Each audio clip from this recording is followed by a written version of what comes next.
സ്വന്തം പേരിലൊരു പ്രാണിയൊക്കെ ഉള്ള ആളാണ്. ഞാൻ സത്യത്തിൽ ഈ വണ്ടിനെ ഇതുവരെ കണ്ടിട്ടില്ല. അപ്പൊ അമ്മയോട് പറഞ്ഞപ്പോൾ അമ്മ ആദ്യം പറഞ്ഞത്, അയ്യോ അവന്റെ പേര് ഒരു വണ്ടിനാണ് ഇട്ടതെന്ന്, വല്ല പൂമ്പാറ്റക്കോ വേറെ ഏതെങ്കിലും ഇട്ടുകൂടായിരുന്നു എന്നാണ്. അതായത് ഇത് വണ്ടിന് പേരിടുക എന്ന് പറയുന്നത് എന്നെ കളിയാക്കാൻ വേണ്ടിയിട്ട് ഇട്ടതാണെന്നാണ് അമ്മ ആദ്യം കരുതിയത്. വളരെ സന്തോഷമുള്ള ഒരു കാര്യമാണ്, ഒരു തരത്തിലുള്ള ആ ഒരു അമരത്വമാണല്ലോ അത്. പ്രാണികളാണ് പ്രാണൻ എന്നുള്ളതാണ് താങ്കളുടെ ഒരു ടാഗ്ലൈൻ. പ്രാണി എന്ന് പറയുന്നത് നമ്മൾ അത്ര നിസ്സാരമായിട്ട് കാണാൻ പാടില്ല എന്നാണ് എൻ്റെ ഒരു ധാരണ. പ്രത്യേകിച്ച് നമ്മൾ കേരളീയരെങ്കിലും 100 കൊല്ലം, ലക്ഷക്കണക്കിന് കൊല്ലം പ്രാണികളും ചെടികളും തമ്മിലുള്ള മത്സരത്തിന്റെ ബാക്കി പത്രമാണ് നമ്മൾ ഇന്ന് കാണുന്ന കുരുമുളക്. ഇപ്പം ഇങ്ങനെയുള്ള ഒരു കുരുമുളക് ഉണ്ടായതുകൊണ്ടാണ് നമ്മുടെ ചരിത്രം മാറിയത്. അതുകൊണ്ടാണ് വാസ്കോ ഡ ഗാമ ഇവിടെ വന്നത്. അങ്ങനെ വന്നതുകൊണ്ടാണ് കോളനിവൽക്കരണം നടക്കുന്നത്. ലോകത്തിന്റെ തന്നെ ചരിത്രം മാറിയത് അതുകൊണ്ടാണെന്ന് ഞാൻ വിചാരിക്കുന്നു. നോർത്ത് ഈസ്റ്റിൽ എങ്ങാണ്ട് യാത്ര പോയിട്ട് ഒരിക്കൽ പൂമ്പാറ്റി അന്വേഷിച്ച് പോയിട്ട് ഒരു പ്രണയത്തിൽപ്പെട്ട കഥ നമ്മളൊക്കെ എഴുതി കണ്ടിട്ടുള്ളതാണ്. രാത്രി ഞങ്ങൾ വലിയൊരു ശബ്ദം കേട്ടിട്ടാണ് ഞങ്ങൾ ഞെട്ടി ഉണരുന്നത്. രാവിലെ ആയപ്പോൾ ഞങ്ങൾക്ക് മനസ്സിലായി ഇത് മുഴുവൻ തീർന്നെന്ന്. കംപ്ലീറ്റ് ഡാം പോയി, അതിന്റെ താഴെയുള്ള റോഡുകൾ മുഴുവൻ ഒഴുകിപ്പോയിരിക്കുന്നത്. ഞങ്ങൾ പാലത്തിന്റെ മുകളിൽ ഒരു കാലുണ്ടെന്ന് പറയാം. പെട്ടെന്നാണ് ഇദ്ദേഹം ഞങ്ങളെ ഇങ്ങോട്ട് പുറകോട്ട് വലിച്ച് ഞങ്ങളെ 4 പേരെയും ഒരു നിമിഷം കൊണ്ട് ആ വലിയൊരു പാലം അതുപോലെ ഞങ്ങളുടെ മുമ്പിൽ തന്നെ ഒഴുകിയങ്ങ് പോയി. പ്രാണികളെ അന്വേഷിച്ചു പോയിട്ട് പ്രാണൻ പോകുന്ന ഒരവസ്ഥ അവിടെ അടുത്തെത്തിയിരുന്നു.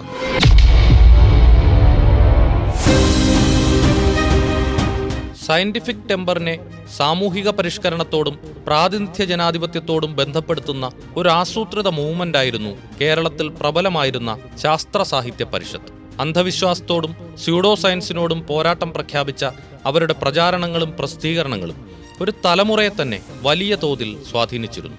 ഇതേ പാരമ്പര്യം പിൻപറ്റുന്ന, ഇന്നും തന്റെ ദൗത്യം അക്ഷീണം പിന്തുടരുന്ന popular science communicator, YouTuber Vijayakumar Blathur.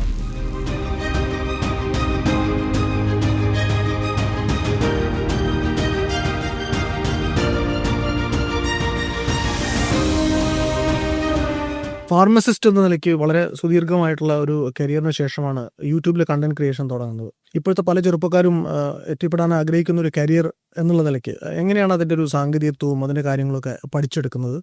60 വയസ്സുള്ള ഒരു യൂട്യൂബർ എന്നുള്ളതൊരു വിശേഷണമായിട്ട് കാണുന്നുണ്ടോ? ഞാൻ എൻ്റെ വയസ്സിനെ അത്ര കാര്യമാക്കുന്നില്ല. ഇതൊരു പ്രൊഫഷനായിട്ട് ഞാൻ തിരഞ്ഞെടുത്തതുമല്ല. ഞാൻ വളരെ യാദൃശികമായിട്ട് യൂട്യൂബ് എന്ന് പറയുന്ന ഒരു പ്ലാറ്റ്ഫോമിൽ എത്തിയതാണ്. ഞാൻ ശരിക്കും എന്നെ അടയാളപ്പെടുത്താറ് ഒരു സയൻസ് കമ്മ്യൂണിക്കേറ്റർ എന്നുള്ള നിലയിലാണ്. ശാസ്ത്രം പറയുന്നതല്ല, ശാസ്ത്രം ലളിതമായിട്ട് ആളുകൾക്ക് മനസ്സിലാക്കാൻ വേണ്ടിയിട്ട് പറയാനും എഴുതാനും ഒക്കെ ശ്രമിച്ച ഒരാൾ. കഴിഞ്ഞ കുറേ വർഷമായിട്ട് അതിന് ശ്രമിക്കുന്നു.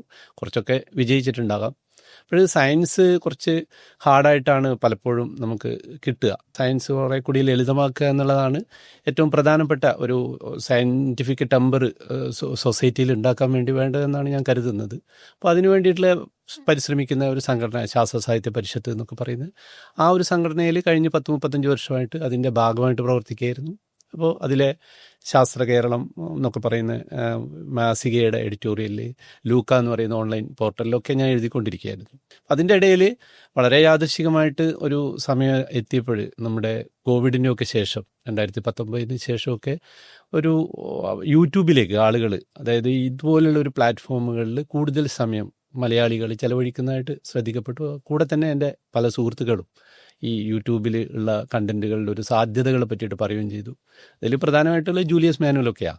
അപ്പോൾ എന്നോട് പറയും, ചേട്ടാ ഇതിലോട്ട് വാ, നമുക്ക് ഇവിടെ പലതും ചെയ്യാനുണ്ട്, സോഷ്യൽ മീഡിയ എന്ന് പറയുന്നത് ഫേസ്ബുക്ക് മാത്രമൊന്നുമല്ല എന്ന് പറഞ്ഞുകൊണ്ടൊക്കെ മനസ്സില്ലാ മനസ്സോടെയും അല്പം ഭയത്തോടെയൊക്കെയാണ് ഞാൻ യൂട്യൂബിലേക്ക് വരുന്നത്. കൃത്യം 2 വർഷമാകുന്നേ ഉള്ളൂ ഞാൻ യൂട്യൂബിലെ ആദ്യത്തെ വീഡിയോ ചെയ്തിട്ട്. അപ്പോൾ ഞാൻ ചെയ്തത്, ഞാൻ ഇതിനു മുമ്പ് എഴുതിയതൊക്കെ തന്നെയാണ് പലപ്പോഴും വീഡിയോ ആക്കിയിരിക്കുന്നത്.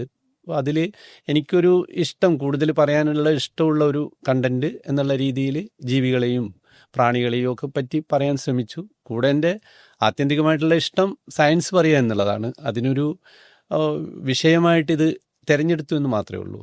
എങ്കിലും 60 വയസ്സ് എന്ന് പറയുന്നത് കുറച്ച് ഷഷ്ടിപൂർത്തി എന്ന് പറയുന്നത്, ഞാനിപ്പോൾ അടുത്ത ഏപ്രിലോട് കൂടിയിട്ട് ഞാൻ ഷഷ്ടിപൂർത്തിയിലെത്തും 60 വയസ്സ്. അപ്പോൾ ആ പ്രായത്തിലുള്ളവർ സ്വന്തമായിട്ട് ഇങ്ങനെ ഒരു യൂട്യൂബ് ചാനൽ, ഞാൻ തന്നെയാണ് എൻ്റെ കണ്ടന്റ് എഴുതുന്നത്, ഞാൻ തന്നെയാണ് ക്യാമറ കൈകാര്യം ചെയ്യുന്നത്, ഞാൻ തന്നെയാണ് എഡിറ്റ് ചെയ്യുന്നത്. ഇത്രയും ഒക്കെ ചെയ്തുകൊണ്ട് എൻ്റെ പ്രായത്തിൽ ഒരാൾ ഉണ്ടാവും എന്നുള്ളത് മലയാളത്തിൽ, വേറെ ഭാഷയിലുണ്ടാവും, എനിക്ക് സംശയമാണ്. ഞാൻ മനസ്സിലാക്കുന്നത് ആർക്കും ചെയ്യാനൊക്കെ പറ്റുന്നത് തന്നെയാണ്.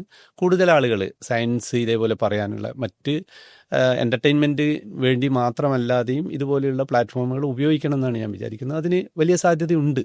സ്വന്തം പേരിലൊരു പ്രാണിയൊക്കെ ഉള്ള ആളാണ്. ഇപ്പം നെല്ലിയാമ്പതിയിലെ കുണ്ട്രച്ചോല എന്നാണ് ഈ സാന്ദ്ര കോട്ടസ് വിജയകുമാരി എന്ന് പറയുന്ന വണ്ടിനെ കണ്ടെത്തുന്നത്.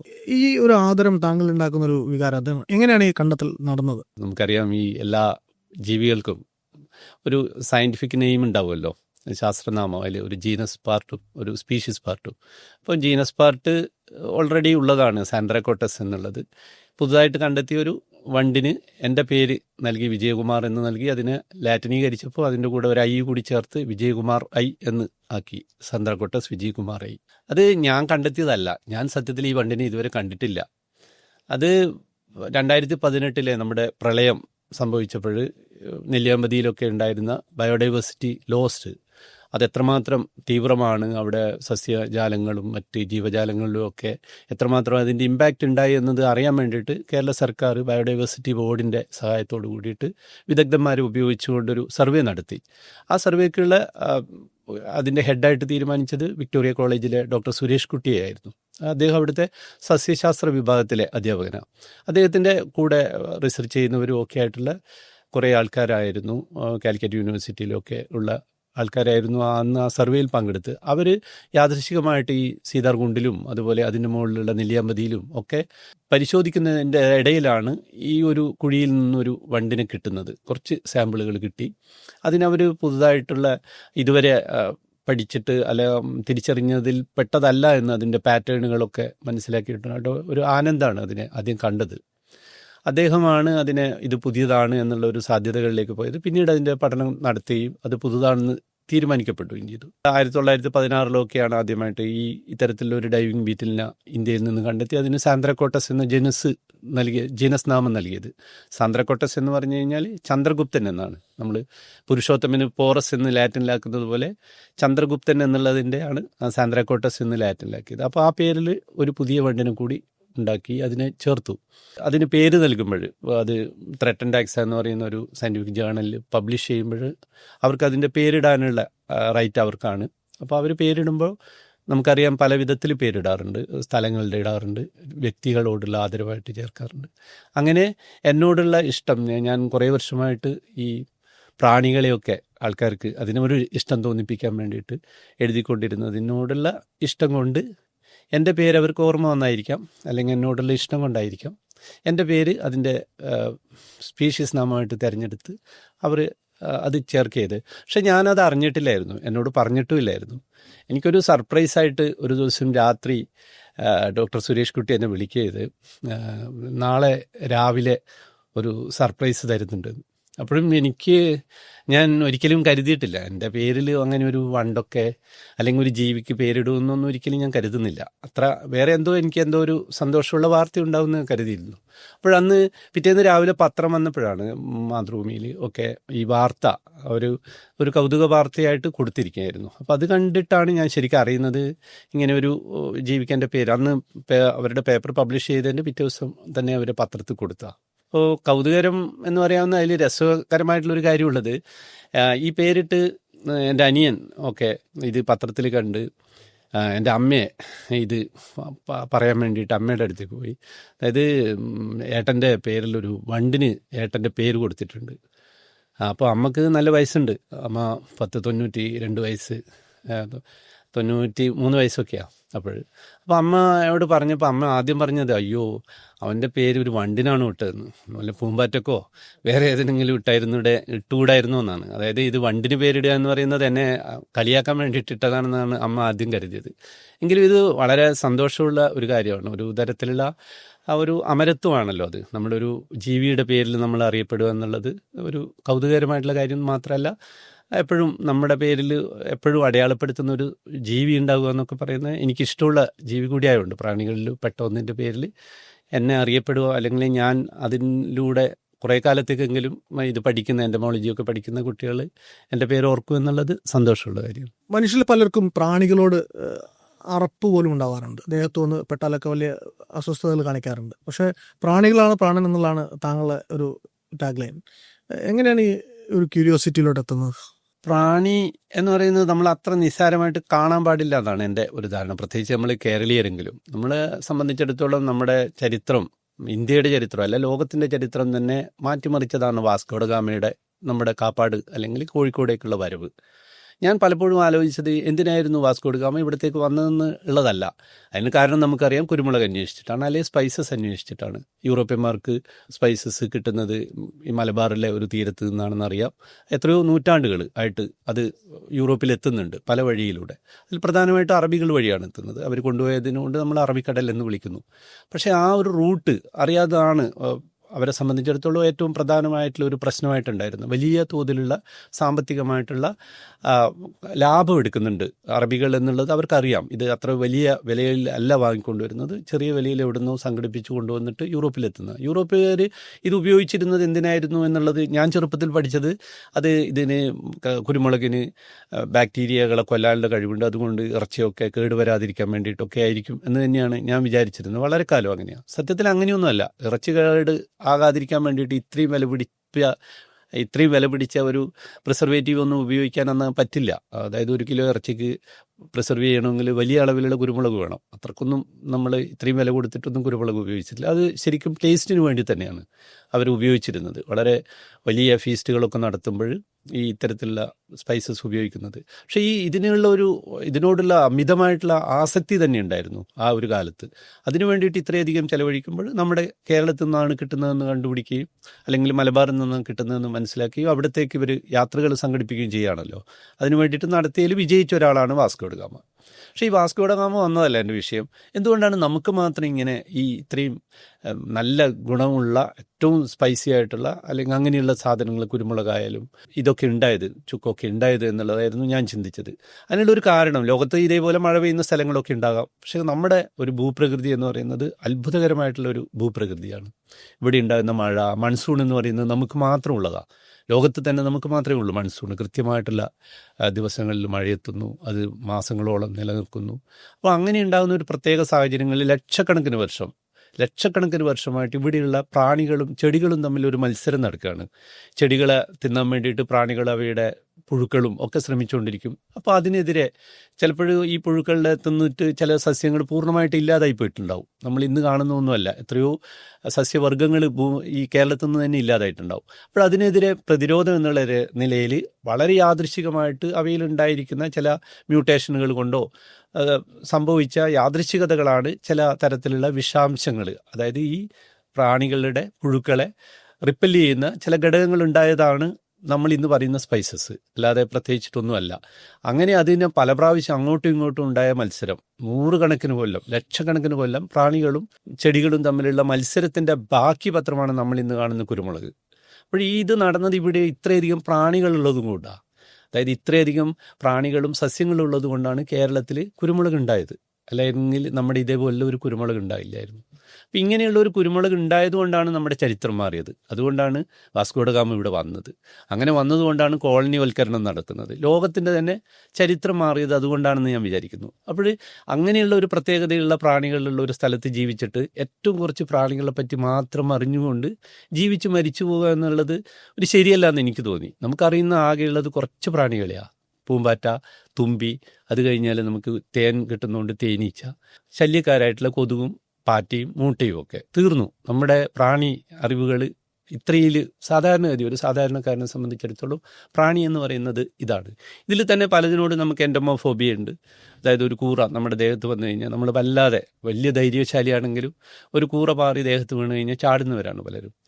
പക്ഷേ ഇവയിലൊക്കെയുള്ള വ്യത്യസ്തമായിട്ടുള്ള ആയിരക്കണക്കിന് തരം, ഇനിയും കണ്ടെത്താതെ നൂറുകണക്കിന് തരം പ്രാണികൾ നമ്മുടെ കേരളത്തിൽ ഇപ്പോഴും ഉണ്ട്. നമുക്ക് അവയെ പറ്റിയിട്ട് വളരെ വളരെ കുറഞ്ഞ അറിവേ ഉള്ളൂ. ഇവയൊക്കെ പാരിസ്ഥിതികമായിട്ടുള്ള വളരെയധികം പ്രത്യേകതകൾ ഉള്ളതും കൂടിയാണ്. ഇതിനെക്കൊണ്ട് പലതും നമുക്ക് ഗുണമുള്ളതും ഉണ്ടാവും, ദോഷമുള്ളതുണ്ട്.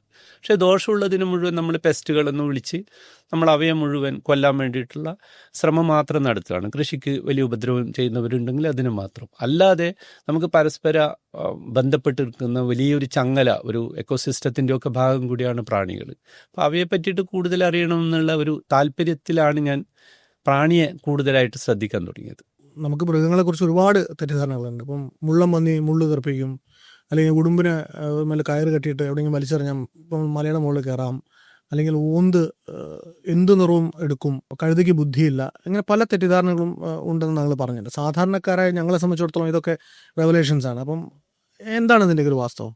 മുള്ളംപന്നി മുള്ളു തെറിപ്പിക്കുമോ എന്നുള്ള ഒരു ചോദ്യം വളരെ ചെറുപ്പം തൊട്ടേ ഞാനൊക്കെ കേൾക്കുന്നതാണ്. അത് തെറിപ്പിക്കുമെന്ന് തന്നെയാണ് ഞങ്ങളൊക്കെ, എൻ്റെയൊക്കെ വീട്ടിലൊക്കെ പറഞ്ഞിരുന്നത്, അമ്മയായാലും അച്ഛനായാലും ഒക്കെ പറഞ്ഞിരുന്നത്. ഞങ്ങൾ കണ്ണൂർ ഇതിന് എയ്യം പന്നി എന്നാണ് പറയുക. എയ്യ എന്ന് പറഞ്ഞാൽ അമ്പെയ്യുന്നത് പോലെ എയ്ത് കൊള്ളിച്ച് ക്കാൻ പറ്റുന്നതുകൊണ്ട് കണ്ണൂർ ഇതിൻ്റെ പ്രാദേശികമായിട്ട് പറയുക എയ്യം പന്നി എന്നാണ്. ഇന്ത്യൻ ക്രസ്റ്റഡ് പോർക്കുപ്പിൻ എന്നാണ് ഇംഗ്ലീഷ് പേരെങ്കിലും അതിനങ്ങനെയാണ് നമ്മൾ വിളിക്കുന്നത്. അപ്പോൾ എല്ലാവരും വിശ്വസിച്ചിരുന്നു. പല സിനിമകളിലും നമ്മൾ അങ്ങനെ കണ്ടിട്ടുണ്ട്, ഉപയോഗിച്ചിട്ടുണ്ട്.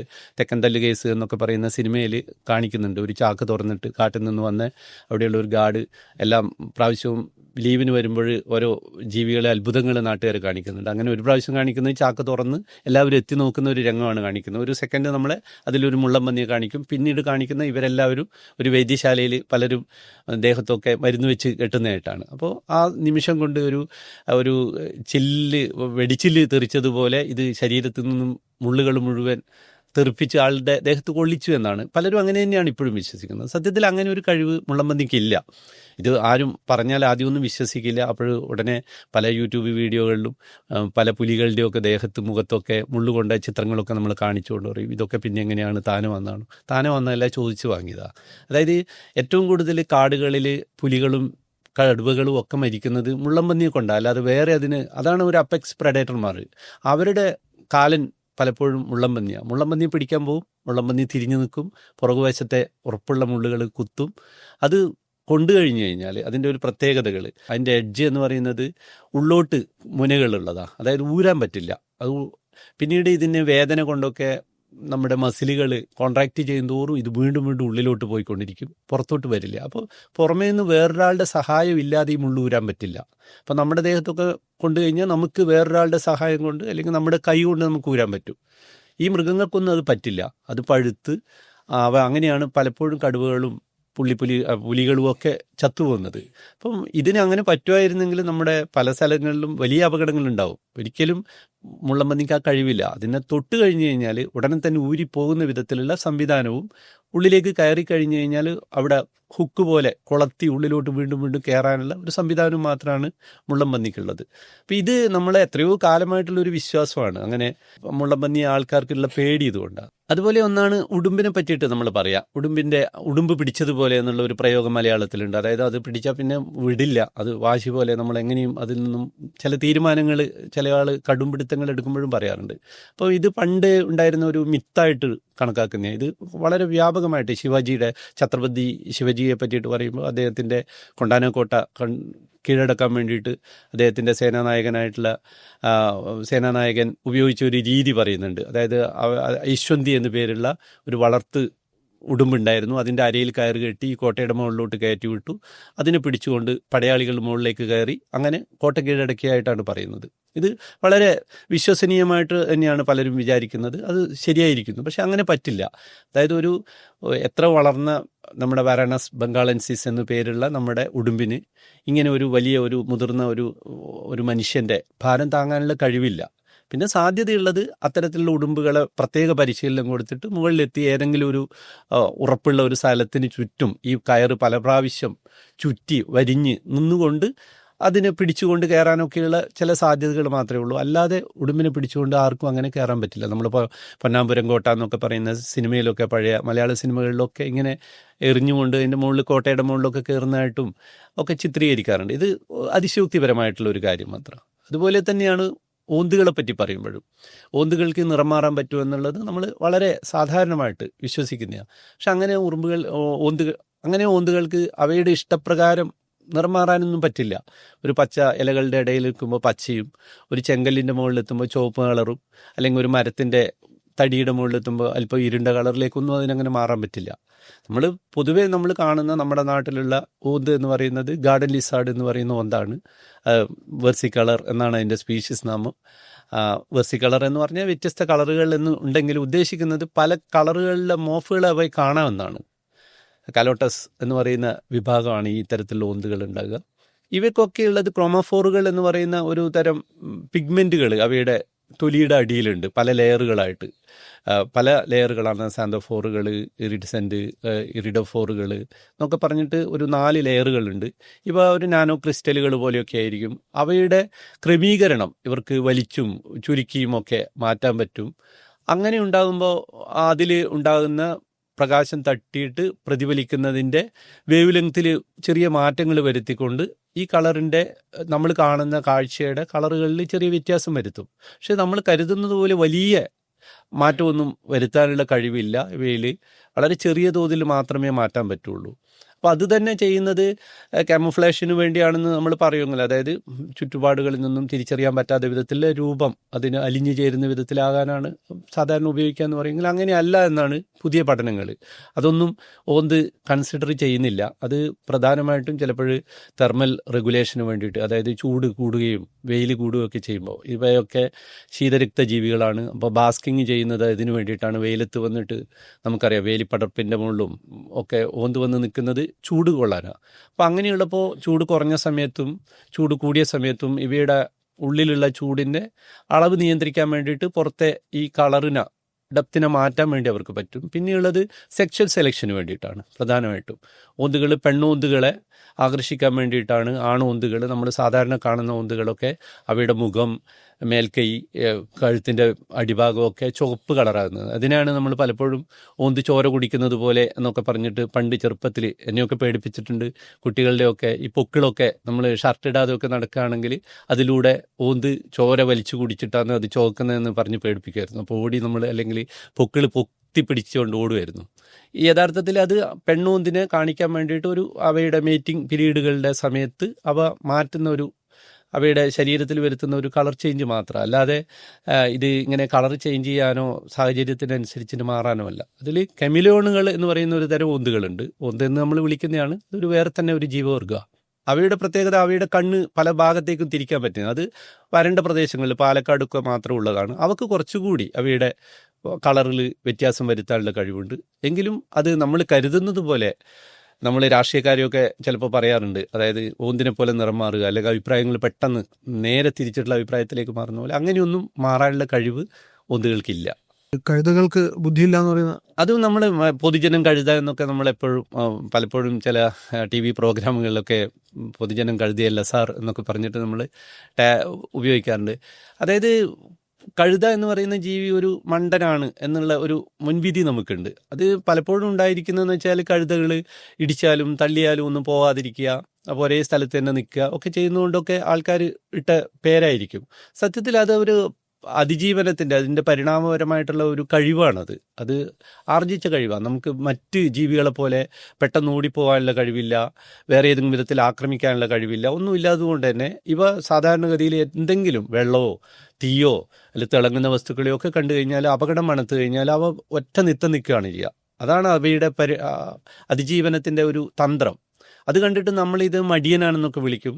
അതേസമയം അത് അപകടകരമല്ല എന്ന് കണ്ടു കഴിഞ്ഞാൽ എത്ര ഭാരവും കൊണ്ടും ഒക്കെ പോകാനുള്ള കഴിവുള്ളവാ.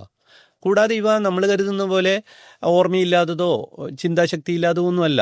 നല്ല ഇമോഷണലായിട്ട് അറ്റാച്ച്മെൻ്റ് ഉള്ളതാണ്. അവയെ വളർത്തിയിരുന്ന ആളുകളെ എത്രയോ വർഷങ്ങൾക്ക് ശേഷം തിരിച്ചറിയാൻ കഴിയുന്നതാണ് കഴുതകൾ. നമ്മൾ പല സിനിമകളിലും നമ്മൾ ഇത് കഴുത ഒരു കഥാപാത്രമായിട്ടൊക്കെ വരുന്ന പല സിനിമകളുമുണ്ട്. കൂടാതെ ഇത് എത്രയോ കാലങ്ങൾക്ക് ശേഷം എന്ന് മാത്രമല്ല, എത്രയോ കോംപ്ലിക്കേറ്റഡ് ആയിട്ടുള്ള വഴികൾ പോലും ഓർമ്മിച്ചിരിക്കാൻ പറ്റും. അതുകൊണ്ട് തന്നെ പഴയ സംഘങ്ങൾ, കച്ചവട സംഘങ്ങളൊക്കെ മരുഭൂമിയിലൊക്കെ വഴിതെറ്റിപ്പോയാൽ അവരുടെ കഴുതിയെ മുന്നിൽ വിടുക ചെയ്യുക. കഴുത കൃത്യമായിട്ട് പണ്ട് പോയ വഴിയിലൂടെ കൃത്യമായിട്ട് അവ നടന്ന് വഴിയെത്തും. കൂടാതെ പലപ്പോഴും ആട്ടിടയന്മാരൊക്കെ കഴുതകൾ ഉപയോഗിക്കുന്നത്, ഈ കഴുതകൾക്കൊരു പ്രത്യേകതയുണ്ട്, ആ ഒറ്റയ്ക്ക് നിൽക്കാൻ ഇഷ്ടമല്ല, ഏതെങ്കിലും ജീവിയായാലും മതി. ബാക്കി എല്ലാ ജീവികൾക്കും അവരുടെ സ്വന്തം ജീവികളുടെ കൂടെ മാത്രമേ ചെലവഴിക്കാൻ ഇഷ്ടമുള്ളൂ. ഇവർക്ക് ഏത് ജീവിയായാലും മതി, അത് മനുഷ്യനായാലും മതി, ആടായാലും മതി. അവയുടെ ഒക്കെ കൂടെ ജീവിക്കാൻ സന്തോഷം കണ്ടെത്തുന്ന ഒരു ജീവിയാണ്. അവയെ എവിടെ നിന്നും കൂട്ടം വിട്ടു പോകുന്നുണ്ടെങ്കിലൊക്കെ അതിനെ കൂടെ കൊണ്ടുവരാൻ വേണ്ടി ശ്രമിക്കുന്നതാണ്. അങ്ങനെ നമ്മൾ പൊതുവെ കഴുതക്ക് കൊടുത്തിരിക്കുന്ന ആ കളറല്ല ഉള്ളത്. കഴുത എന്ന് പറയുന്നത് വളരെ ബുദ്ധിയുള്ളൊരു ജീവി, മറ്റു ജീവികളിൽ നിന്ന് വ്യത്യസ്തമായിട്ടുള്ളൊരു ജീവിയല്ല. ഇതുപോലെ നമ്മളെ കൺഫ്യൂസ് ചെയ്യുന്ന മറ്റൊരു ബിഹേവിയർ ഈ ഈയാമ്പാറ്റകളുടെ ബിഹേവിയറാണ്. അപ്പം തീയുടെ ഒരു വെളിച്ചം കണ്ട് വെട്ടം കണ്ട് ആകൃഷ്ടരായി അതിൽ പോയി ആത്മഹത്യ ചെയ്യുന്ന ഈയാമ്പാറ്റകൾ എന്നൊക്കെ പറയാം. സത്യത്തിൽ എന്താണ് ഈ ഈയാമ്പാറ്റകൾ ചെയ്യുന്നത്? ഈയാമ്പാറ്റകൾ എന്ന് പറയുന്നത് ചെതലുകളാണ്. ചെതലുകളെ സംബന്ധിച്ചിടത്തോളം നമുക്കറിയാം, ചെതലുകളുടെ ഒരു കോളനി എന്ന് പറയുന്നത് 10,000-കണക്കിന് ലക്ഷക്കണക്കിന് എണ്ണങ്ങളുള്ള ഒരു ഗ്രൂപ്പായിരിക്കും. അതിലൊരു റാണിയാണ് മുട്ടയിടുന്നത്. അതിന് ഈ നമ്മുടെ സങ്കല്പത്തിലുള്ള ഒരു ജീവിയല്ല, അത് വലിയ നമ്മുടെ ചൂണ്ടുവിരലിൻ്റെയോ ഒക്കെ അത്ര വലിപ്പത്തിലുള്ള ഒരു ജീവിയായിരിക്കും ചെതലുകളുടെ റാണികൾ. അതിന് സ്വന്തമായിട്ട് ചലിക്കാൻ പോലും പറ്റില്ല. കുറേ ചെതലുകൾ ഒന്നിച്ചിട്ട് ഇവയെ എടുത്തിട്ടൊക്കെയാണ് അല്പം മാറ്റി വെക്കുക. അത് ജീവിതകാലം മുഴുവൻ ഇങ്ങനെ മുട്ടയിട്ടുകൊണ്ടിരിക്കുകയാണ് ചെയ്യുക. മുട്ടയിടാൻ മാത്രമുള്ള ഒരു ഫാക്ടറി ആയിട്ട് വേണമെങ്കിൽ അതിന് പറയാം. ഇവയുടെ കോളനികളിൽ ഒരു സമയം കഴിയുമ്പോൾ അവയുടെ ശരീരത്തിൽ നിന്നും പുറപ്പെടുവിക്കുന്ന ഫിറമോണുകളാണ് ഇവയുടെ കോളനിയെ പരസ്പരം ബന്ധിപ്പിച്ച് നിർത്തുന്നത്. എല്ലാ 10,000-കണക്കിന് ചെതലുകളെയൊക്കെ ഈ കോളനിയുടെ ഹെഡുമായിട്ട്, അല്ലെങ്കിൽ ഇവ തമ്മിലുള്ള ഒരു ബന്ധം പെടുത്തുന്നത് ഈ ഫിറമോണാണ്. ഇതിൻ്റെ ശരീരത്തിൽ നിന്ന് ഈ ഫിറമോണുകളുടെ ഉൽപ്പാദിപ്പിക്കാനുള്ള കഴിവ് കുറേ വർഷങ്ങൾ കഴിയുമ്പോൾ പോകുമ്പോഴാണ് അതിന് പ്രായമായി എന്ന് പറയും. 10-20 വർഷമൊക്കെ ജീവിക്കും ഒരു ചെതലിൻ്റെ റാണി. അങ്ങനെയാകുമ്പോൾ പുതിയ ചെതൽ റാണികൾ വേണ്ടി വരും, അല്ലെങ്കിൽ ചെതലിൽ പുതിയ കോളനികൾ ഉണ്ടാക്കേണ്ടി വരും. ആ സമയത്ത് ഇതിലെ കുറച്ച് ചെതലുകൾക്ക് ഇണചേരൽ കഴിവുള്ള ചെതലുകൾ ഉണ്ടാവും. ആ ഇണചേരൽ കഴിവുകളുള്ള ചെതലുകൾ ചിറകോട് കൂടിയിട്ട് സ്വാമിങ് എന്ന് പറയും. അതായത് അനുകൂലമായിട്ടുള്ള, പുറത്ത് നനവ്, ഈർപ്പം, മഴ ഒക്കെയുള്ള കൃത്യമായിട്ടുള്ള കാലാവസ്ഥയൊക്കെ തിരിച്ചറിഞ്ഞു കഴിഞ്ഞാൽ ഇവയുടെ കൂടുകൾ മണ്ണിൻ്റെ അടിയിൽ നിന്നുള്ള ചെറിയ ദ്വാരത്തിലൂടെ ഇവയൊക്കെ കൂട്ടമായിട്ട് പുറത്തേക്ക് പുറപ്പെടും. അതിനാണ് സ്വാമിങ് എന്ന് പറയുക.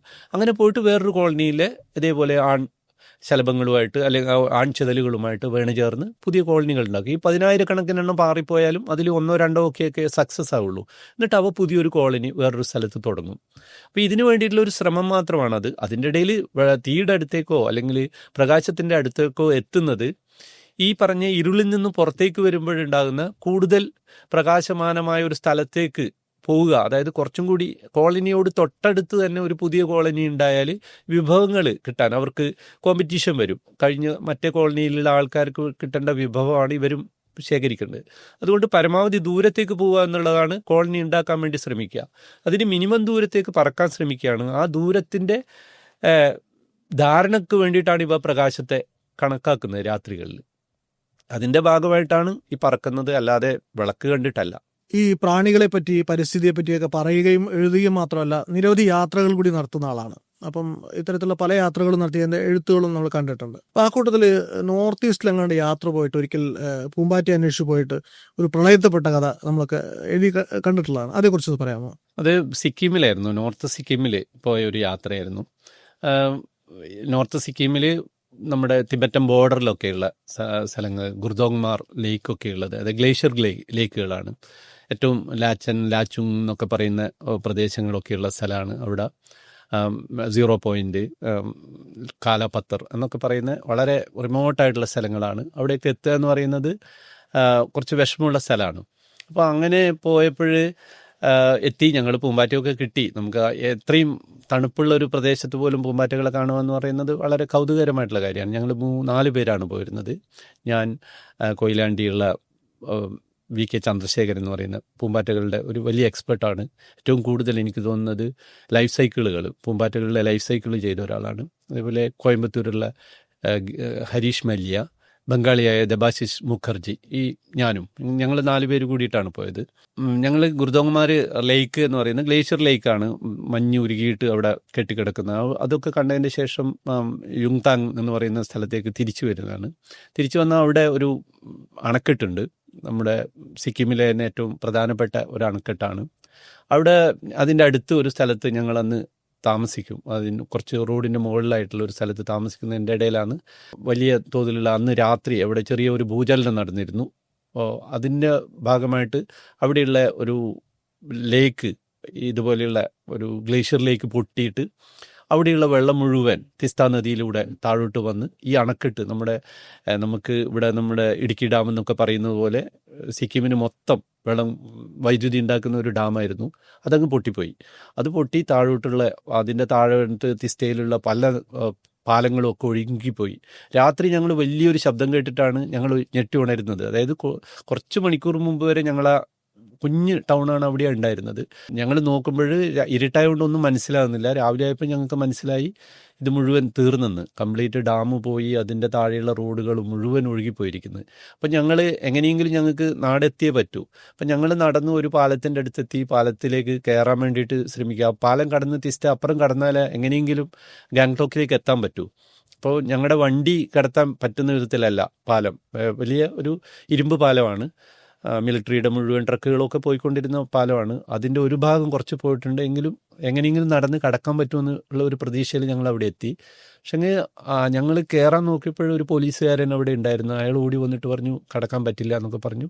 ഞങ്ങൾ എങ്ങനെയെങ്കിലും അവരോട് കെഞ്ചി പറഞ്ഞൊക്കെ നോക്കി. ഞങ്ങൾക്ക് എങ്ങനെയെങ്കിലും, അല്ലെങ്കിൽ ഞങ്ങൾക്കറിയാം എങ്ങനെയായാലും ഈ വഴി മുഴുവൻ റെഡിയായിട്ട് വരണമെങ്കിൽ മാസങ്ങൾ വേണ്ടി വരും, അവിടെ നിന്ന് രക്ഷപ്പെടാൻ പറ്റില്ല എന്ന്. ഞങ്ങൾ പാലത്തിൻ്റെ മുകളിലൊരു കാലുണ്ടെന്ന് പറയാം. പെട്ടെന്നാണ് ഇദ്ദേഹം ഞങ്ങളെ ഇങ്ങോട്ട് പുറകോട്ട് വലിച്ച് ഞങ്ങളെ 4 പേരെയും ഒരു നിമിഷം കൊണ്ട് ആ വലിയ ഒരു പാലം അതുപോലെ ഞങ്ങളുടെ മുമ്പിൽ തന്നെ ഒഴുകിയങ്ങ് പോയി. അതായത് താഴെയുള്ള മുഴുവൻ ഇത്രയും വലിയ ഇരുമ്പ് സ്ട്രക്ചർ മുഴുവൻ ഞങ്ങൾ ഒരു നിമിഷം കൊണ്ട് കാണാതായി.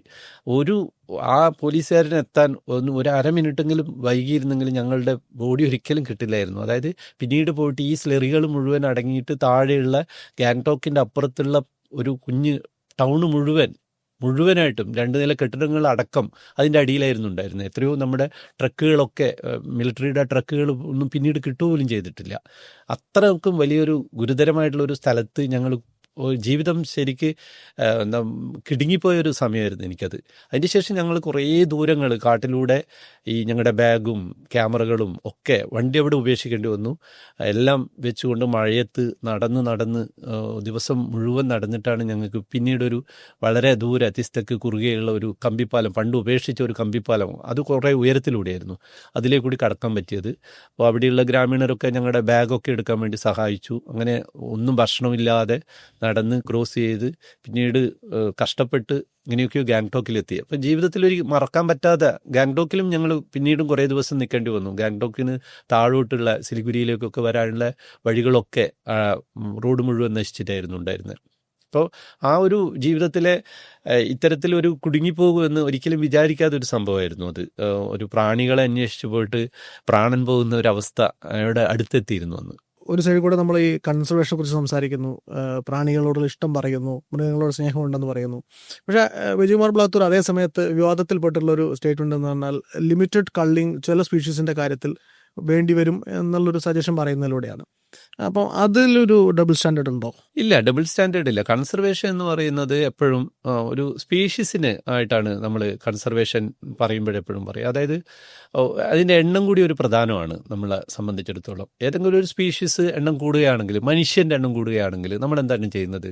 മനുഷ്യൻ്റെ എണ്ണം കുറക്കാൻ ശ്രമിക്കുന്നുണ്ട്. നമ്മൾ മനുഷ്യരുടെ എണ്ണം കുറക്കാൻ ശ്രമിച്ചവരാണ് നമ്മുടെ ജനസംഖ്യാ നിയന്ത്രണം എന്ന് പറയുന്നത് ഒരു തരം മനുഷ്യനെ നിയന്ത്രിക്കലാണ്. കുഞ്ഞുങ്ങൾ ഉണ്ടാകുക എന്നുള്ളത് നമ്മൾ സ്വാഭാവികമായിട്ടുള്ള പ്രക്രിയയാണ്. അതിനെ നമ്മൾ നിയന്ത്രിച്ചിട്ട് 1 കുട്ടി മതി അല്ലെങ്കിൽ 2 കുട്ടി മതി എന്ന് തീരുമാനിച്ചവരാണ് ആര്? മനുഷ്യർ. അവർക്ക് മറ്റു ജീവികളും അവയുടെ എണ്ണം സ്വാഭാവികമായിട്ടുള്ളതിൻ്റെ കൂടുതൽ ഭക്ഷണം കിട്ടുകയാണെങ്കിൽ സാഹചര്യങ്ങൾക്കനുസരിച്ചിട്ട് പല ജീവികളും പെരുകും. ആ പെരുകുന്നതിനൊരു കണക്കുണ്ട്. ആ കണക്കിൽ ഉപരി ഒരു ജീവവർഗം കൂടുന്നുണ്ടെങ്കിൽ മറ്റ് ജീവവർഗങ്ങളുടെ നിലനിൽപ്പിന് വേണ്ടിയിട്ട് അവയെ നിയന്ത്രിക്കേണ്ടി വരും. ഭൂമിയിൽ നമ്മൾ മാത്രം അല്ലല്ലോ ഉള്ളത്, പല ജീവികളുണ്ട്, പല രാജ്യങ്ങളിലും മനുഷ്യരുമുണ്ട്. അവരൊക്കെ ചെയ്യുന്നത്, മനുഷ്യർ നമ്മൾ പൊതുവെ പറയുമ്പോൾ ഈ ലോകത്തിന് പ്രകൃതിയെ സംരക്ഷണം എന്നൊക്കെ പറയുമ്പോൾ പ്രകൃതി എന്ന് പറയുന്നത് മനുഷ്യരിൽ നിന്നും വ്യത്യസ്തമായിട്ടുള്ള ഒരു എൻറ്റിറ്റി ആയിട്ടൊക്കെ കണക്കാക്കും. അങ്ങനെയല്ല, മനുഷ്യനും കൂടി കൂടിയതാണ് പ്രകൃതി. അല്ലാതെ പ്രകൃതിയും മനുഷ്യനും എന്നുള്ള പ്രയോഗം പോലും ശരിയല്ല. മനുഷ്യനടങ്ങിയതാണ് പ്രകൃതി. പ്രകൃതിയിൽ എന്ത് വ്യത്യാസം ഉണ്ടെങ്കിലും മനുഷ്യനും കൂടി ചെയ്തതാണ്. മനുഷ്യൻ ഇങ്ങനെ പ്രകൃതിയെ മുഴുവൻ നശിപ്പിക്കുന്നു എന്നൊക്കെ പറയുമ്പോൾ മനുഷ്യൻ അത്തരത്തിലുള്ള പ്രകൃതി വിഭവങ്ങൾ ഉപയോഗിക്കാനുള്ള തരത്തിലുള്ള വളർച്ചയുണ്ടായതും പ്രകൃതിയുടെ ഒരു പ്രതിഭാസമാണ്, അല്ലെങ്കിൽ അതിൻ്റെ ഒരു സ്വാഭാവികമായിട്ടുള്ള വളർച്ചയുടെ ഒരു ഘട്ടമാണ്. നമ്മൾ പ്രകൃതി നാശം വരുത്തേണ്ടത് മനുഷ്യൻ എന്ന് പറയുന്ന സ്പീഷീസ് തന്നെയാണ് പ്രകൃതി എങ്ങനെ സംരക്ഷിക്കണോ അല്ലെങ്കിൽ പഴയതുപോലെ ആകണോ എന്ന് ചിന്തിക്കുന്ന സ്പീഷീസും. നമ്മളെല്ലാ മനുഷ്യരും ഈ ലോകം മുഴുവൻ നശിപ്പിക്കാൻ വേണ്ടി ശ്രമിക്കുന്നവരൊന്നുമല്ല. വളരെ കുറച്ച് ആൾക്കാരൊക്കെ അങ്ങനെ ആഗ്രഹം ഉണ്ടാവുള്ളൂ. അപ്പോൾ അതേസമയം ഇനി വരുന്നൊരു തലമുറയ്ക്ക് ജീവിക്കാൻ വേണ്ടിയിട്ട് ഈ തലമുറയും ജീവിക്കണ്ട എന്ന് പറയാൻ പറ്റില്ല. ഇവിടെ ജനിച്ചുപോയ മനുഷ്യർക്കൊക്കെ ജീവിക്കാനുള്ള അവകാശമുണ്ട്, അപ്പോൾ മൃഗങ്ങൾക്കും ഉണ്ട്. അതേസമയം മനുഷ്യരുടെ ജീവിതം പ്രതിസന്ധിയിലാക്കുന്ന വിധത്തിൽ മൃഗങ്ങളുടെ എണ്ണം കൂടുകയാണെങ്കിൽ കാടിന് പുറത്ത്, കാടെന്ന് പറയുന്ന ഒരു പ്രത്യേക ഒരു സ്ഥലമായിട്ട് തന്നെ നമ്മൾ കാണണം. കാടിനെ പറ്റിയിട്ടല്ല ചർച്ച ചെയ്യുന്നത്. നമ്മൾ കേരളത്തിൽ കാടിനെ സംരക്ഷിക്കാൻ വളരെ താല്പര്യമുള്ള ആൾക്കാർ തന്നെയാണ്. നമ്മൾ കാട് ഒന്നും ഈ കഴിഞ്ഞ 10-30 വർഷത്തിനിടയിൽ കാട് കയ്യേറിയെന്നൊക്കെ വെറുതെ പറയുന്നതാണ്. കേരളത്തിലെ കാടൊന്നും 30 വർഷത്തിനിടയിലൊന്നും കയ്യേറിയിട്ടില്ല. 10-100 വർഷം മുമ്പ് ചെയ്ത കാര്യങ്ങളെ വെച്ചുകൊണ്ട് നമ്മൾ ഇപ്പോഴും മനുഷ്യരെ മുഴുവൻ കുറ്റവാളികളായിട്ട് കണക്കാക്കുന്നതും ശരിയല്ല. അപ്പം മനുഷ്യർ കേരളത്തിലെ കാടുകളുടെ വിസ്തൃതി കൂടുകയാണ് കണക്ക് പ്രകാരം തന്നെ. അപ്പോൾ അങ്ങനെയുള്ളപ്പോൾ കാടിന് പുറത്തുണ്ടാകുന്ന ജീവവർഗ്ഗങ്ങൾ, നമ്മൾ കൊതുകുകളുടെ എണ്ണം കൂടിയാൽ കൊതുകുകളെ നിയന്ത്രിക്കണമെന്ന് പറയുന്നത് പോലെ തന്നെ ഉള്ളൂ. ഏറ്റവും വെർമിനായിട്ട് പ്രഖ്യാപിക്കേണ്ട കാട്ടുപന്നികൾ എന്ന് നമ്മൾ പേര് വിളിക്കുന്ന നാട്ടുപന്നികളെ, അത് കാട്ടിലല്ല ഉള്ളത്, കാട്ടിന് പുറത്താണ്. കാട്ടിന് പുറത്തുള്ള ഈ പന്നികളെ നിയന്ത്രിക്കണം എണ്ണം കൂടിക്കഴിഞ്ഞാൽ. അത് കള്ളിങ് ചെയ്യേണ്ടതാണ്. ഏതെങ്കിലും ഒരു മനുഷ്യൻ്റെ ജീവൻ രക്ഷിക്കാൻ വേണ്ടിയിട്ട് ഒരു സ്റ്റേറ്റ്, നമ്മൾ ലോകത്തിലെ ഏതെങ്കിലും ഒരു സംഭവങ്ങൾ ആരെങ്കിലും ഒരാളെ തട്ടിക്കൊണ്ടുപോയി അല്ലെങ്കിൽ ബന്ദിയാക്കി വെച്ച് കഴിഞ്ഞാൽ ഒരു രാജ്യം മുഴുവൻ യുദ്ധത്തിന് പുറപ്പെടും. ഉറപ്പല്ലേ? നമ്മുടെ വേറെ ഏതെങ്കിലും ഒരു രാജ്യത്തിൽ ഒരാളെ ബന്ദിയാക്കി വെച്ച് കഴിഞ്ഞാൽ നമ്മൾ യുദ്ധത്തിന് പുറപ്പെടും. 10,000-കണക്കിന് ആൾ മരിക്കും ചിലപ്പോൾ. അതൊക്കെ ഒരു വ്യക്തിയുടെ ഒരു രാജ്യത്തിലെ സിറ്റിസണിൻ്റെ ജീവന് അത്രയധികം വില കൽപ്പിക്കുന്നു എന്നാണ്. അപ്പം നമ്മൾ കേരളത്തിലുള്ള ഒരു സാധാരണക്കാരൻ്റെ മനുഷ്യൻ്റെ ജീവിതത്തിന് വിലയുണ്ട്. ആ വിലക്ക് മുകളിലല്ല ഏത് മൃഗത്തിൻ്റെയും വില. ഞാൻ എപ്പോഴും മൃഗങ്ങളോടും ജീവികളോടൊക്കെ സ്നേഹിക്കുമ്പോഴും ഞാൻ മനുഷ്യൻ എന്നുള്ള പക്ഷത്ത് നിന്ന് തന്നെയാണ് ചർച്ച ചെയ്യുക. ഈ ഭൂമിയിലെ ഏറ്റവും അവസാനത്തെ കടുവ, ഗർഭിണിയായ പെൺകടുവ ഒരു കുഞ്ഞിനെ പിടിക്കാൻ പോവുകയാണ് എൻ്റെ മുന്നിൽ വെച്ചിട്ട്. എൻ്റെ കയ്യിൽ ഒരു തോക്കുണ്ടെങ്കിൽ ഞാൻ അതിനെ വെടിവെച്ച് കൊല്ലും. ഏത് നിയമം എന്നെ ശിക്ഷിക്കുമെന്ന് പറഞ്ഞാലും എനിക്കറിയാതൊരു മനുഷ്യ കുഞ്ഞാണെങ്കിൽ പോലും ആ കുഞ്ഞിനെ രക്ഷിക്കാൻ വേറൊരു മാർഗ്ഗവും ഇല്ലെങ്കിൽ ഞാൻ അതിനെ വെടിവെച്ച് കൊല്ലും. അതോടുകൂടിയിട്ട് കടുവ എന്ന് പറയുന്ന സ്പീഷീസ് ഭൂമുഖത്ത് നിന്നും അപ്രത്യക്ഷമായാൽ പോലും ഞാൻ അത് രക്ഷിക്കാൻ ശ്രമിക്കും. അതാണ് എൻ്റെ സ്റ്റാൻഡ്. അതേസമയം ഈ ജീവിവർഗങ്ങളെയൊക്കെ സംരക്ഷിക്കാൻ നമ്മളൊക്കെ ബാധ്യസ്ഥരാണ്. അവയുടെയൊക്കെ ഏതൊക്കെ വിധത്തിൽ അവയുടെ സംരക്ഷണത്തിന് നമുക്ക് ചെയ്യാൻ പറ്റുമോ ഒക്കെ ചെയ്യണം. പക്ഷേ മനുഷ്യൻ എന്ന് പറയുന്ന സ്പീഷീസ് ഇതൊക്കെ ചിന്തിക്കുന്നത് സ്വാർത്ഥതയോടുകൂടി തന്നെയാണ്, അല്ല എന്ന് വെറുതെ പറയുന്നതാണ്. മനുഷ്യവർഗത്തിൻ്റെ ജീവിതത്തിന് സുരക്ഷ നൽകാൻ വേണ്ടിയിട്ട് മാത്രമാണ് നമ്മൾ മറ്റ് ജീവികളെ സംരക്ഷിക്കണമെന്ന് പറയുന്നത്, അല്ലാതെ മറ്റ് ജീവികളോടുള്ള സ്നേഹം കൊണ്ടല്ല. ഇപ്പോഴത്തെ കാലം എന്ന് പറയുന്നത് ഇൻഫർമേഷൻ ഓവർഫ്ലോയുടെ ഒരു കാലമാണ്. നമ്മൾ ഏത് സോഷ്യൽ മീഡിയ ഹാൻഡിൽ എടുത്തു നോക്കിയാലും അതിനകത്ത് വളരെ അൺസയൻറ്റിഫിക് ആയിട്ടുള്ള അറിവുകൾ എന്ന മറ്റുള്ള പലതും പ്രചരിക്കുന്നുണ്ട്. അങ്ങനെ ചെയ്താൽ ഇങ്ങനെ പലതരത്തിലുള്ള ആരോഗ്യരംഗത്താണ് ഏറ്റവും കൂടുതലുള്ളത്. അപ്പം ഈ ഒരു അവസരത്തിലാണ് ഇപ്പം നടി മീനാക്ഷിയെ പോലുള്ളവർ താങ്കൾ സയൻറ്റിഫിക് ടെമ്പർ വളർത്താൻ വേണ്ടി ചെയ്യുന്ന പ്രവർത്തനങ്ങളെക്കുറിച്ചൊക്കെ ശ്ലാഘിച്ചുകൊണ്ട് അഭിപ്രായം പറഞ്ഞത്. ഈ ഒരു മേഖല എത്രത്തോളം പണിയെടുത്താലും ഇനിയും ഗ്യാപ്പുകൾ നിലനിൽക്കുന്ന ഒരു മേഖല കൂടിയാണ്. അപ്പോൾ താങ്കളെപ്പോലുള്ള ആളുകൾ എടുക്കുന്ന ഈ പണി എത്രത്തോളം ഫലവത്താവുന്നുണ്ടെന്നാണ് താങ്കൾ പറയുന്നത്? ഒരു വലിയൊരു പ്രതിസന്ധിയുണ്ട് അതിൽ. നമ്മൾ വലിയ ഒരു ശുചീകരണം ശ്രമം നടത്തിക്കൊണ്ടിരിക്കുമ്പോൾ വലിയ തോതിൽ ടൺ കണക്കിന് മാലിന്യം ഒന്നിച്ച് കൊണ്ടവിടെ ഇടുന്ന ഒരവസ്ഥയുണ്ടാവും. നമ്മൾ വൃത്തിയാക്കി എന്നൊക്കെ വിചാരിച്ച് കുറച്ചൊക്കെ വൃത്തിയാക്കി ആളുകളിൽ അത്തരത്തിലുള്ള ഒരു റാഷണലായിട്ടുള്ള തിങ്കിങ് ഒക്കെ വന്നു എന്ന് ഒരു കേരള പൊതുസമൂഹത്തിൽ ചിന്തിച്ചുകൊണ്ടിരിക്കുമ്പോഴാണ് നമ്മളെ ഞെട്ടിച്ചുകൊണ്ട് ഇതൊന്നും അല്ലാത്ത വിധത്തിൽ ആളുകൾ പ്രതികരിക്കുന്നതാണ്. അപ്പോൾ വിദ്യാഭ്യാസത്തിൻ്റെ ഒരു വിഷയം എനിക്ക് തോന്നാറുണ്ട്. ഞാൻ തമാശയായിട്ട് എനിക്ക് എപ്പോഴും പറയുന്നത് കേൾക്കുന്നത്, ഇപ്പോൾ പാപ്പുട്ടി മാഷൊക്കെ ഈ നമ്മുടെ ജ്യോതിഷത്തെ പറ്റിയിട്ടൊക്കെ ജ്യോതിഷം അശാസ്ത്രീയമാണ് അല്ലെങ്കിൽ ഫലജ്യോതിഷം എന്ന് പറയുന്നതിൽ നമ്മുടെ ഒരു ഭാവിയോ അതൊന്നും നമുക്ക് പ്രവചിക്കാൻ പറ്റില്ല എന്നും നമ്മുടെ ഗോളങ്ങളുടെയോ നക്ഷത്രങ്ങളുടെയോ ഒക്കെ സ്ഥാനം വെച്ചിട്ട് ഈ ഇത്തിരി പോകുന്ന ഭൂമിയിലുള്ള മനുഷ്യരുടെ സ്വഭാവങ്ങളും അവരുടെ ആയുസ്സും ഒക്കെ തീരുമാനിക്കുന്നതാണല്ലോ ഫലജ്യോതിഷം. അത് സാധ്യമല്ല എന്നുള്ള ക്ലാസ്സുകൾ 10-30 വർഷം മുമ്പ് എടുക്കാൻ തുടങ്ങിയതാണ്. അപ്പോൾ 30 വർഷം മുമ്പ് പിന്നെ അല്ലെങ്കിൽ നമ്മുടെ ചൊവ്വാദോഷം എന്നൊക്കെ പറയുന്നത് ഈ 30-35 അല്ലെങ്കിൽ 40 വർഷം മുമ്പ് പാപ്പുട്ടി മാഷ് ഇത്തരത്തിലുള്ള ജ്യോതിഷ ക്ലാസ്സുകൾ എടുക്കുമ്പോൾ ഉണ്ടായിരുന്നതിനേക്കാളും കൂടുതൽ വിശ്വാസമാണ് ഈ 2025 എത്തിയപ്പോൾ ആൾക്കാർക്കുള്ളത്. ഒരു അമ്പരപ്പിക്കുന്ന കാര്യമാണ്. എന്തിനായിരുന്നു ഇത്രയും കാലം ചെയ്തത് എന്ന് പോലും ചിലപ്പോൾ തോന്നിപ്പോകും. അപ്പോൾ അതുപോലെ തന്നെയാണ് സയൻറ്റിഫിക് ടെമ്പർ ഉണ്ടാക്കുക എന്ന് പറയുന്നത് ഒരു നമ്മൾ കുറച്ചാൾ മാത്രം ശ്രമിച്ചാലൊന്നും നടക്കുന്നില്ല. നമ്മുടെ വിദ്യാഭ്യാസത്തിലൂടെ അത് സ്വാഭാവികമായിട്ട് സംഭവിക്കേണ്ടതായിരുന്നു. നമ്മുടെ കേരളത്തിന് പൊതുവായിട്ടുണ്ടായിരിക്കുന്ന ഈ പറഞ്ഞ മാനസിക വളർച്ച എന്ന് പറയുന്നത് നമ്മൾ വിശ്വസിക്കുന്ന ഒന്നുണ്ടല്ലോ. നമ്മൾ മറ്റ് കേരളത്തിലെ ഇന്ത്യയിലെ തന്നെ മറ്റ് ജനവിഭാഗങ്ങളിലോ ഒക്കെ ആയിട്ടും വളരെ മുകൾത്തട്ടിൽ നിൽക്കുന്നവരാണ് എന്ന് ഒരു പൊതുധാരണ മലയാളികൾക്കൊക്കെ ഉണ്ട്. പക്ഷെ അത് സത്യമാണോ എന്നുള്ള വീണ്ടും ചിന്തിക്കേണ്ടതാണ്. അതിനുള്ളൊരു കാരണം സയൻസ് പഠിച്ചിട്ടും നമുക്ക് സയൻറ്റിഫിക് ടെമ്പർ നമുക്ക് വന്നിട്ടില്ല എന്നുള്ളതാണ് ഏറ്റവും ഗുരുതരമായിട്ടുള്ളൊരു പ്രശ്നമായിട്ട് എനിക്ക് തോന്നുന്നത്. അത് ആരോഗ്യമേഖലയിൽ വളരെ വ്യാപകമായിട്ടുണ്ട്. പലതരത്തിലും നമ്മൾ പറയുന്ന പല നിയമങ്ങളുണ്ടായിട്ടും ആ നിയമങ്ങളെ ഒന്നും പരിഗണിക്കാതെ പലതരത്തിലുള്ള സൂഡോ സയൻസ് പ്രചരിക്കുന്നുണ്ട്. അത്തരത്തിലുള്ള വൈദ്യം പ്രാക്ടീസ് ചെയ്യുന്നുണ്ട്. നമ്മൾ കരുതുന്നതിൻ്റെയും വലിയൊരു അളവിൽ അത് മാർക്കറ്റിലും ഉണ്ട്. അപ്പം ഇതിനെതിരെ കുട്ടികൾ ആശയങ്ങൾ ഉണ്ടാക്കുക എന്നുള്ളതാണ് ഏറ്റവും പ്രധാനമെന്ന് എനിക്ക് തോന്നാറുണ്ട്.